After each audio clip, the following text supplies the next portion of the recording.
side.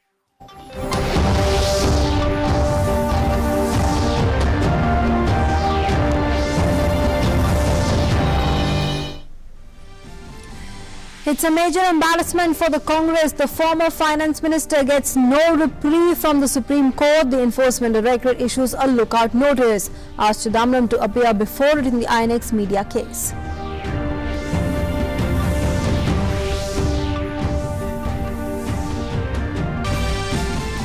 After primary schools, it's the middle schools that reopen in Kashmir. Daytime restrictions lifted and landlines functional in most of the areas.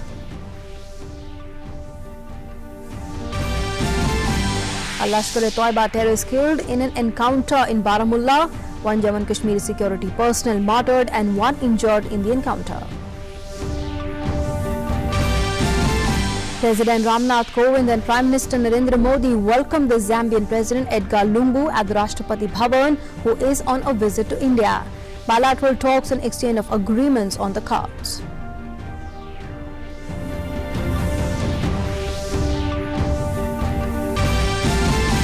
National Crisis Management Committee headed by the Cabinet Secretary reviews the flood situation in several parts of the country.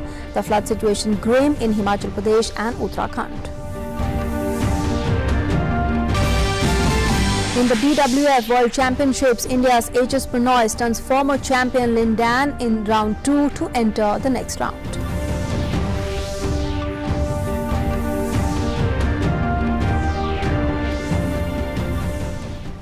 Hello and welcome. You're watching Doordarshan News. With me, Nancy Kohli. A top story. The Enforcement Directorate has issued a lookout notice against former Union Minister P. Chidambaram in the INX media case. The CBI also issued a notice to Chidambaram asking him to appear before the investigating agency and the officer after failing to find him at his residence on Tuesday. The Delhi High Court on Tuesday had refused to grant any protection to Chidambaram from the arrest by the CBI and the Enforcement Directorate. Meanwhile, Chidambaram had filed a special leave petition in the Supreme Court seeking interim relief against yesterday's order of the Delhi High Court cancelling his anticipatory bail plea. The Apex Court Judge Justice N.V. Ramana sent the file of P. Chidambaram's plea seeking interim bail before the Chief Justice of India, Ranjan Gogoi, to pass the order. And let's now go across to our correspondent Neeraj Singh, who is joining us with more developments on that front from the newsroom. Neeraj, troubles are clearly mounting for P. Chidambaram and major embarrassment coming in for him and the Congress party. Now, a lookout notice has also been issued for the Enforcement Directorate. Just put this into perspective for us, how now the issuance of the lookout notice for for Chidambaram multiplies the troubles for him, and what happens to the case from here on. देखिए बिल्कुल जिस तरीके से ED ने उनके खिलाफ lookout notice जारी किया है, इसका मतलब स्पष्ट हो गया है कि पी चिदम्बरम अब देश छोड़कर नहीं जा सकते, क्योंकि कल भी सीबीआई की टीम पहुंची थी उनको खोजने के लिए, जब हाई कोर्ट ने जो कड़ी टिप्पणी है उनके खिलाफ की थी कि और किन किन तक पी चिदम्बरम को कह दिया था आईएनएक्स मीडिया केस में। इसके साथ ही जो ईडी की टीम है वो भी उनके देर रात घर पर पहुंची थी। सीबीआई की टीम ने एक नोटिस भी चिपकाया था कि पी चिदम्बरम अगले 2 घंटे के अंदर आएँ और इन्वेस्टिगेशन ज्वाइन करें। अब चूंकि ये स्पष्ट हो गया है कि पूरा आईएनएक्स मीडिया केस में पी चिदम्बरम ने अपने पद का दुरुपयोग किया था और उनकी मुश्किलें उस समय बढ़ना शुरू हो गई थी जब इंद्राणी मुखर्जी और पंकज मुखर्जी जो आईएनएक्स मीडिया समूह से जुड़े हुए थे, उन लोगों ने इस बात को स्वीकार कर लिया था कि आईएनएक्स मीडिया में जो विदेशी निवेश आया है एफआईवीपी के थ्रू, उसमें पी चिदम्बरम की जो भूमिका है वो काफी महत्वपूर्ण थी और वो पी चिदम्बरम से नॉर्थ ब्लॉक में मिले भी थी। पी चिदम्बरम ने ही उनको सलाह दी थी कि वो कार्ति चिदम्बरम के पास जाएं, क्योंकि कार्ति चिदम्बरम उनके बेटे थे और गुड़गांव में एडवांटेज कंसल्टेंसी करके एक जो कंपनी है वो चला रहे थे, और पी चिदम्बरम ने उनको सलाह दी थी कि कार्ति चिदम्बरम की वो कंपनी है ज्वाइन कर लें और उसके थ्रू वो आईएनएक्स मीडिया समूह में जो विदेशी निवेश है उसको वो क्लियर करा देंगे। और सीबीआई और ईडी लगातार इस केस में मामले की जब इन्वेस्टिगेशन कर रही थी तो सीबीआई के हाथ कई सारे सबूत लगे थे। Right, Neeraj, in fact, yes, the trouble is clearly mounting for P. Chidambaram, the former Union Finance Minister, and also in a major embarrassment for the Congress party and himself. The Enforcement Directorate has now issued a lookout notice against him. In fact, remember, of course, this has been issued after the agency, the CBI and the Enforcement Directorate failed to locate him, the senior Congress leader, at his residence yesterday, and now all eyes will also be on the Chief Justice of India, who has to pass the order in this case. As far as of course, the Delhi High Court had rejected his plea, in fact, anticipating his arrest, but now all eyes will be on the Chief Justice of India after Supreme Court said it could not pass an interim order on P. Chidambaram immediately, but remains to be seen what happens in the case from here on. But it's a major setback that's come in for P. Chidambaram. The Delhi High Court has in fact dismissed his petition for anticipatory bail plea in the INX media case, and that has now been put before the CGI to consider for urgent hearing. And the Supreme Court, remember, has refused to pass an order passing that the order be passed by the CJI. Let's go back now to Neeraj, our correspondent, keeping a track of developments on that front. Neeraj, you were explaining to us what this lookout notice for the means, because the agencies have been unable to trace the former finance minister. देखिए, बिल्कुल ED ने lookout notice जारी किया है और ये इसका मतलब है कि अब पी चिदम्बरम जो देश है वो छोड़कर नहीं जा सकते। तमाम देश के जो हवाई अड्डे हैं, इसके अलावा देश की जहां जो सीमाएं हैं, जहां से भी विदेश जाने के रास्ते हैं, वो अब सारे रास्ते जो जांच एजेंसियां उन्होंने सील कर दिए हैं, वो अब देश छोड़कर नहीं जा सकती। दूसरी सबसे बड़ी बात है कि कल सीबीआई की टीम पहुंची भी थी उनके घर पे, जोरबाग स्थित उनके घर पहुंची थी। पी चिदम्बरम मिले नहीं थे, उनके जो स्टाफ है उससे सीबीआई की टीम ने पूछताछ की थी और वहां पे एक नोटिस भी लगाया था कि जो पी चिदम्बरम है वो सीबीआई की इन्वेस्टिगेशन को अगले 2 घंटे के अंदर ज्वाइन कराएं, लेकिन पी चिदम्बरम नहीं पहुंचे। उसके बाद ईडी की टीम भी गई, ईडी की टीम ने भी वहां पर छानबीन करी। इस केस में नैन्सी, मैं आपको बता दूं कि अब से 2017 से लेके अब तक क्या क्या डेवलपमेंट हुए हैं, इसकी मैं थोड़ी सी जानकारी दे दूं। 15 मई 2017 को सबसे पहले सीबीआई ने इसमें केस रजिस्टर किया था आईएनएक्स मीडिया वाले मामले में, और एफआईपीबी मंजूरी में अनियमितता को लेकर सीबीआई ने आरोप लगाया था कि 305 करोड़ का जो विदेशी फंड है उसमें पी चिदम्बरम ने अपने पद का दुरुपयोग किया था। उसके बाद 16 जून 2017 को कार्ति के खिलाफ एफआरआरओ ने एक लुकआउट नोटिस जारी किया था। उसके बाद कार्ति इस पूरे मामले को लेकर मद्रास हाईकोर्ट में गए थे और मद्रास हाईकोर्ट ने इनको थोड़ी सी 10 अगस्त 2017 को रिलीफ दी थी। उसके बाद 14 अगस्त 2017 को सुप्रीम कोर्ट ने मद्रास हाईकोर्ट के फैसले पर रोक लगा दी और केंद्र को लुकआउट नोटिस जारी करने के लिए मंजूरी दे दी थी। उसके बाद 18 अगस्त 2017 को सुप्रीम कोर्ट ने कार्ति चिदम्बरम को 23 अगस्त तक सीबीआई के सामने पेश होने के लिए कहा था और कार्ति चिदम्बरम सीबीआई के सामने पेश भी हुए थे। सीबीआई ने ये आरोप भी लगाए थे कि कार्ति चिदम्बरम जो इन्वेस्टिगेशन है उसमें सहयोग नहीं कर रहे हैं। उसके बाद 11 सितंबर 2017 को सीबीआई ने जो जांच करी थी और उसकी जो पूरी की पूरी जो रिपोर्ट है वो सुप्रीम कोर्ट में सबमिट की थी और ये सुप्रीम कोर्ट में बताया था कि कार्ति चिदम्बरम ने विदेशों में बड़े पैमाने पर लेन देन किया है। उसके बाद ही आपको पता होगा कि ईडी ने भी छापेमारी की कार्रवाई की थी और 54 करोड़ के करीब जो संपत्ति है कार्ति चिदम्बरम की विदेशों में और देश के अंदर वो जब्त भी की थी। उसके बाद 22 सितंबर 2017 को सीबीआई ने कोर्ट से ये गुहार लगाई थी, सुप्रीम कोर्ट से ये कहा था कि कार्ति चिदम्बरम को विदेश जाने से रोके, क्योंकि उनको शक था कि अगर वो विदेश गए तो जो विदेशों में उनके जो बैंक खाते हैं वो उनको बंद करा सकते हैं। उसके बाद 9 अक्टूबर 2017 को कार्ति ने कोर्ट से जो कह सकते हैं कि कोर्ट ने कार्ति से कहा था कि वो अपनी पूरी जो स्टेटस रिपोर्ट है, कहाँ उनके खाते हैं, कहाँ उनकी संपत्ति है, उसके बारे में जानकारी दें। और इसके साथ ही कार्ति चिदम्बरम से ये कहा गया था कि वो इन्वेस्टिगेशन ज्वाइन करें। इस तरह से ये पूरा जो मामला है बढ़ता है। उसके बाद 2018 में जो ईडी है वो भी इस पूरे मामले में जो केस है वो रजिस्टर करती है। कार्ति चिदम्बरम की इसमें गिरफ्तारी भी होती है और उसके बाद जो सीबीआई की जो टीम है वो मुंबई जाती है और पीटर मुखर्जी और इंद्राणी मुखर्जी से वो पूछताछ करती है। इंद्राणी मुखर्जी वहीं पर सीबीआई की टीम के सामने ये स्वीकार करती है। इसके अलावा पीटर मुखर्जी भी ये स्वीकार करते हैं कि आईएनएक्स मीडिया में जो विदेशी निवेश आया है उसके लिए वो पी चिदम्बरम से, जिस समय वो वित्त मंत्री थे, नॉर्थ ब्लॉक में उनसे मुलाकात भी हुई थी। उसके बाद पी चिदम्बरम ने ही उनको ये सजेशन दिया था कि वो कार्ति चिदम्बरम के पास गुड़गांव में एक कंपनी है उसकी कंसल्टेंसी को ज्वाइन करें। उसके बाद वो आईएनएक्स मीडिया समूह में विदेशी जो निवेश है उसकी जो क्लियरेंस है वो करवा देंगे। दिल्ली के एक बड़े होटल में जो पीटर मुखर्जी और इंद्राणी मुखर्जी की जो मुलाकात है वो कार्ति चिदम्बरम से होती है और उसके बाद पूरा जो मामला है वो सामने आता है। उसके बाद सीबीआई की टीम आईएनएक्स मीडिया में छापेमारी की कार्रवाई भी करती है और वहां से कई सारे जो सबूत हैं वो सीबीआई को पता लगते हैं कि जो कार्ति चिदम्बरम की कंपनी है इस डील के एवज में एक बड़ी रकम उन तक पहुंचाई गई थी। तो अब निश्चित तौर पर पी चिदम्बरम की जो मुश्किलें हैं वो बढ़ती प्रतीत हो रही हैं, क्योंकि दोनों ही जांच एजेंसियों के पास पुख्ता सबूत है और इसके साथ ही जो मनी ट्रेल हुआ है, कैसे पहुंचा है, उस मनी ट्रेल की भी पूरी जानकारी है। Okay.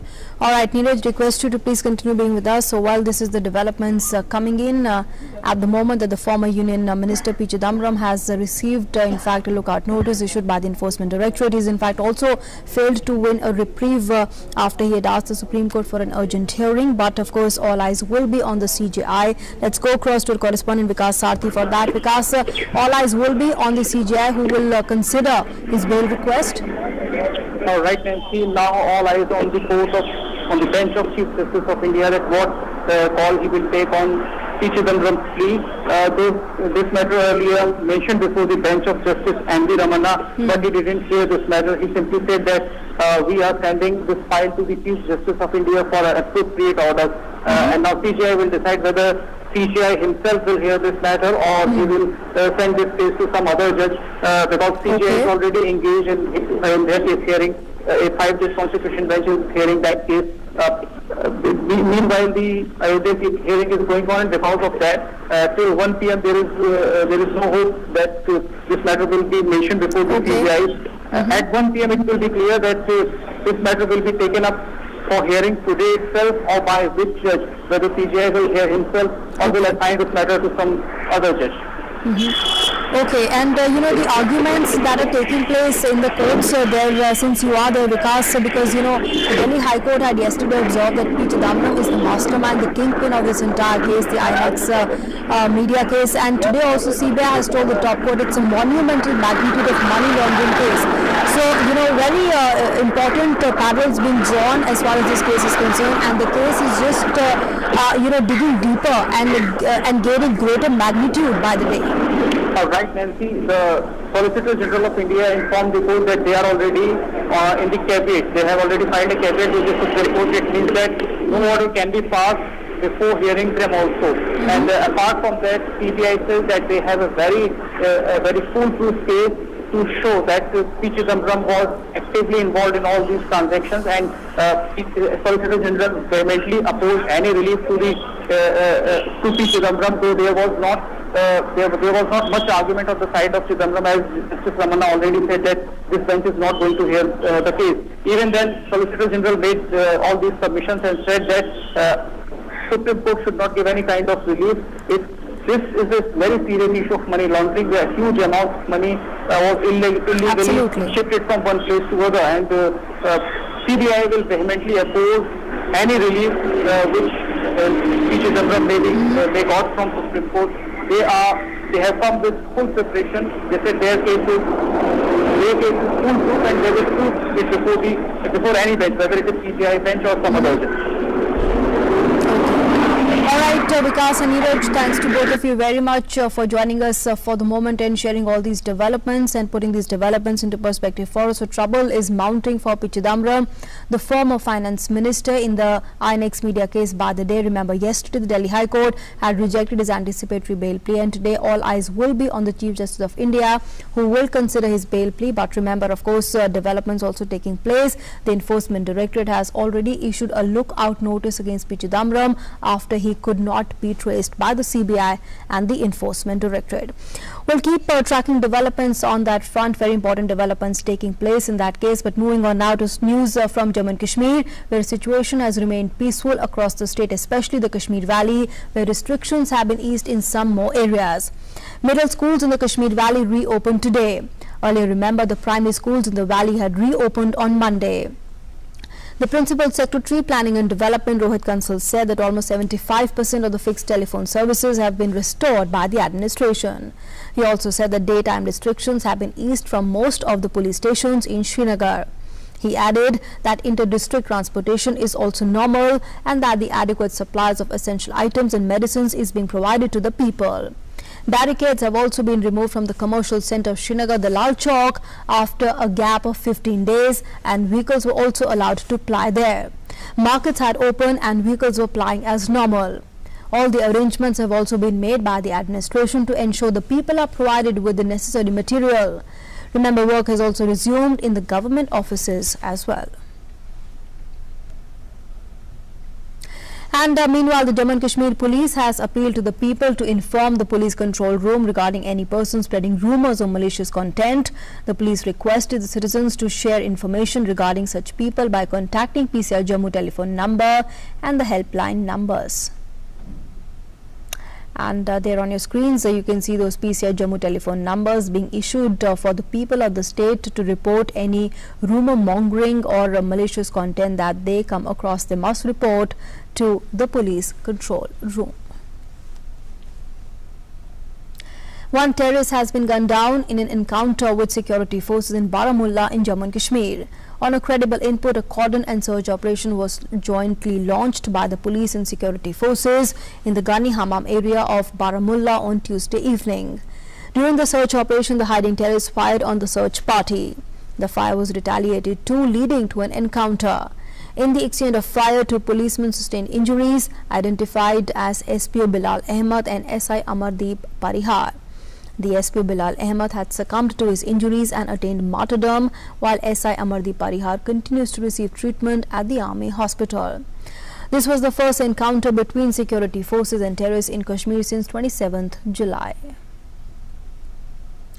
Moving on now, the President of Zambia, Edgar Lungu, was today accorded ceremonial reception welcome at the Rashtrapati Bhavan.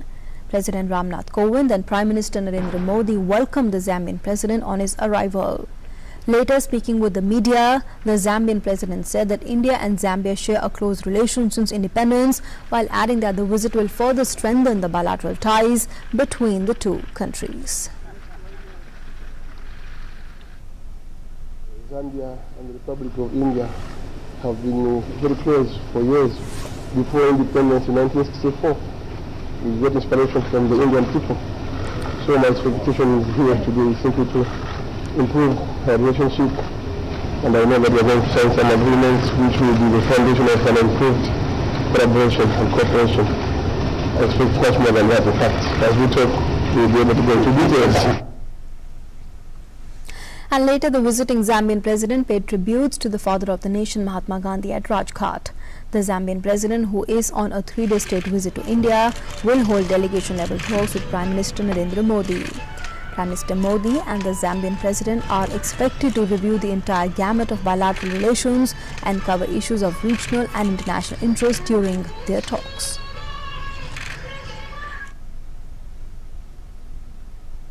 An update now on the flood situation. Several parts in northern India are facing the brunt of heavy rains and floods affecting normal life. However, with the decline in the rain intensity, there has been some improvement in some parts of the country. In the hill states of Uttarakhand and Himachal Pradesh, floods and landslides have caused heavy losses. At least 38 people have been killed in the rain-related incidents. The worst hit state being Uttarakhand, where all the rivers are overflowing due to incessant rain over the past 2 days. The Ganga is flowing above the danger mark in Haridwar. Chief Minister Trivendra Singh Rawat visited the areas battered due to cloudbursts in Uttarkashi district and took stock of the situation. He directed officials to take all the necessary measures and pace up relief and rescue operation. The Chief Minister said that at least 15 people have lost their lives while 6 are still missing. And several others are also reported to be injured. In Himachal Pradesh, the situation is getting back to normal with no rains reported. However, a building collapsed in Hamirpur due to floods. In Uttar Pradesh, it's a flood-like situation due to overflowing Ganga, Yamuna and Ghagra rivers. This has led to the increase in the water levels of rivers in neighboring states. In Punjab and Haryana too, many areas are facing a flood-like situation. Several villages of Ludhiana, Rupnagar and Jalandhar are still submerged because of cracks in the dams. Rescue operations were carried out in Jalandhar to evacuate those stranded. In Haryana, directions were issued to evacuate people from the affected areas of Yamunanagar, Kaithal, Kurukshetra, Karnal, Panipat and Sonipat. And in the national capital, Delhi too, Yamuna River is flowing above the danger mark, leaving many of the nearby areas and houses inundated. The water level at Lohapur, the old Yamuna bridge, has reached 206 meters. According to Central Water Commission's Upper Yamuna Division, the water level is expected to reach the peak value of 207 meters between 1 in the afternoon to 5 in the evening today.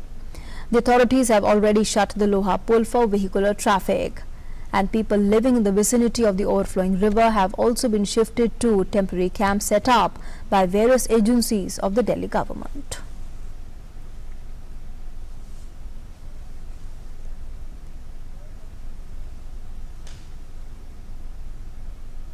And relief and rescue operations are being carried out in all the affected states. At the National Disaster Management Committee meeting, the Cabinet Secretary P.K. Sinha reviewed the flood situation in Himachal Pradesh, Punjab, Uttarakhand, Haryana and Delhi. Apart from 20 teams of the NDRF, the Army and the Air Force teams are also continuously involved in relief and rescue work. In another high-level meeting chaired by the Union Home Minister Amit Shah, an announcement was made to provide assistance of 4,000 crore rupees to Odisha, Karnataka and Himachal Pradesh.